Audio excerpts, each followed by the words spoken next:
নমস্কার বন্ধুরা, তেদিনস কিচেনে জানাই আপনাদের অনেক অনেক স্বাগত। আজকে যে রেসিপিটা আমি আপনাদের সাথে শেয়ার করব সেটা কিন্তু খুব সহজেই আপনারা জাস্ট 10 মিনিটের মধ্যেই বানিয়ে ফেলতে পারবেন এই রেসিপিটা। আজকের রেসিপিটা হলো ইলিশ মাছেরই খুব সুন্দর একটা রেসিপি। তো চলুন আজকের রেসিপিটা তাহলে শুরু করা যাক। আজকের রেসিপি বানাতে প্রথমেই লাগছে এখানে সর্ষে, আর আমি এখানে এই সর্ষেটা নিয়ে নিয়েছি। এই সর্ষেটা আগে জল দিয়ে ভালো করে ধুয়ে নিতে হবে। তো সর্ষেটা ধোয়া হয়ে গেলে আমি একটা মিক্সির মধ্যে সর্ষেটা নিয়ে নিয়েছি, আর তার সাথে এখানে দিচ্ছি দুটো শুকনো লঙ্কা, তার সাথে এখানে দিচ্ছি দুটো কাঁচা লঙ্কা। ঝালটা ঠিকঠাক ব্যালেন্স হওয়ার জন্য আপনারা যে যেরকম ঝাল খান সেই রকম হিসেবে লঙ্কা ব্যবহার করবেন। তারপর এটা পেস্ট করে নেব। আর এই সাইডে নিয়ে নিয়েছি ইলিশ মাছের পিসগুলো। তো ইলিশ মাছটা খুব ভালোভাবে কিন্তু ধোয়া হয়ে গেছে, ধুয়ে রেখেছি।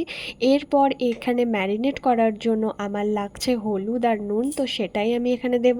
তো এখানে দিয়ে দিচ্ছি পরিমাণ মতো হলুদের গুঁড়ো। এই ইলিশ মাছটা কিন্তু মাঝারি সাইজের ইলিশ মাছ ছিল, এটা কিন্তু খুব একটা বড় ইলিশ মাছ না, তার জন্য পিসগুলোও কিন্তু সেই রকমভাবেই কাটা হয়েছে। এরপর হলুদটা দেওয়া হয়ে যাবার পর এর মধ্যে দিয়ে দিচ্ছি স্বাদ মতো নুন। এবার এই নুন আর হলুদটাকে খুব ভালোভাবে মাছগুলোর মধ্যে ওলট পালট করে মাখিয়ে নিতে হবে। প্রত্যেকটা মাছেরই কিন্তু দুপাশটাই যেন খুব ভালোভাবে ম্যারিনেশন হয় সেই রকমভাবেই কিন্তু মাখাতে হবে। আপনারা চাইলে এই ম্যারিনেশনের সময় কিন্তু সর্ষের তেলও ব্যবহার করতে পারেন। এই হলুদ, নুন আর সর্ষের তেল দিয়েও কিন্তু এটা ম্যারিনেশন করতে পারেন। তো আমি এখানে সর্ষের তেলটা ব্যবহার করিনি, আপনারা চাইলে করতে পারেন, অবশ্যই ভালোই লাগবে।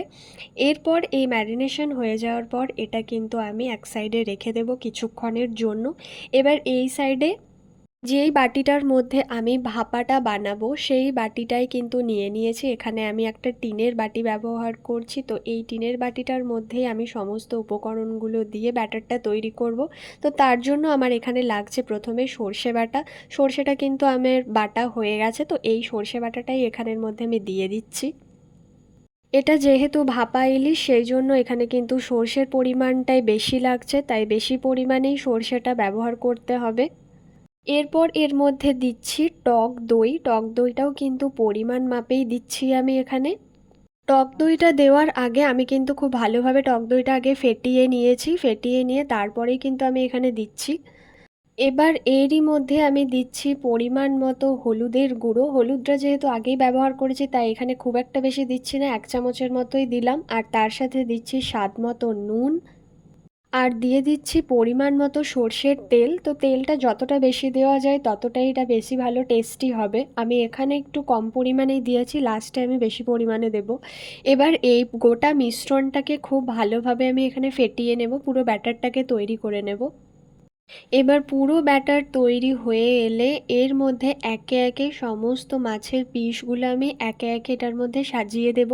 আর শুধু সাজিয়েই দেব না, এটার আমি দুটো পাশই কিন্তু ওলট পালট করে নেব একবার করে, যাতে পুরো ব্যাটারটা কিন্তু মাছগুলোর মধ্যে খুব ভালোভাবে ঢুকে যায় মশলাটা।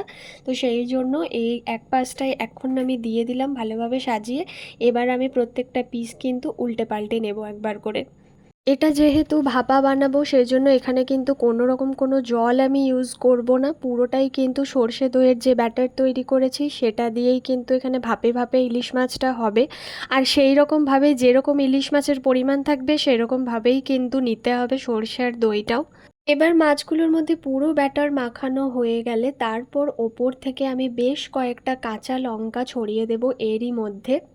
প্রত্যেকটা কাঁচা লঙ্কাই কিন্তু আমি মাঝখানগুলো ভালোভাবে চিড়ে নিয়েছি। চিড়ে তারপরেই এই কাঁচা লঙ্কাগুলো দিচ্ছি, যাতে গন্ধও ভালো আসে আর টেস্টও ভালো আসে, ঝালের পরিমাণটাও ঠিকঠাক থাকে, পুরো ব্যালেন্স থাকে। আর এরপর ওপর থেকে আমি বেশ কিছুটা সর্ষের তেল দিয়ে দিচ্ছি, অনেকটা বেশি করেই দিচ্ছি যেহেতু প্রথমে আমি ব্যবহার করিনি, লাস্টে দিচ্ছি।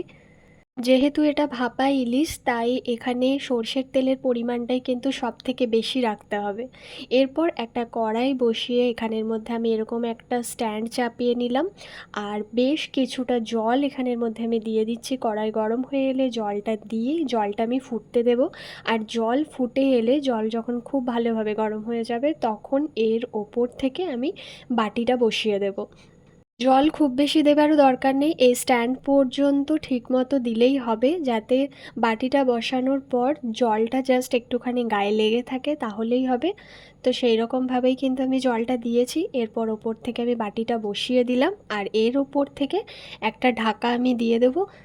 যেহেতু আমি এখানে একটা টিনের বাটিতে করছি ভাপাটা, তাই এখানে আমি একটা স্টিলের প্লেট ঢাকা দিচ্ছি। আপনারা চাইলে কিন্তু টিফিন বক্সে করতে পারেন, টিফিন বক্সে ভাপা আরও ভালো হয়। আর এই বাটিটা কিন্তু ভাপা করারই বাটি, সেই হিসাবে এই বাটিটাতেই আমি করছি। আর তার উপর থেকে একটা বড় থালা আমি ঢাকা দিয়ে দিয়েছিলাম। তো এরপর আমি ঢাকা খুলে নিচ্ছি প্রায় 20 থেকে 25 মিনিট পর। আর তারপর প্লেটটা খোলার পর দেখুন কতটা সুন্দরভাবে হয়ে গেছে আমার ইলিশ ভাপা। নিশ্চয়ই আপনারা সেটা কাঁচা লঙ্কাগুলো দেখেই বুঝতে পারছেন যে কতটা ভালোভাবে হয়ে গেছে।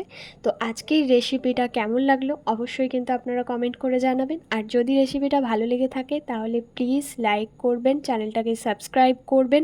আর এই পদ্ধতিতে আপনারা ইলিশ ভাপা একবার বাড়িতে বানিয়ে দেখুন, অবশ্যই আপনাদের ভালো লাগবে।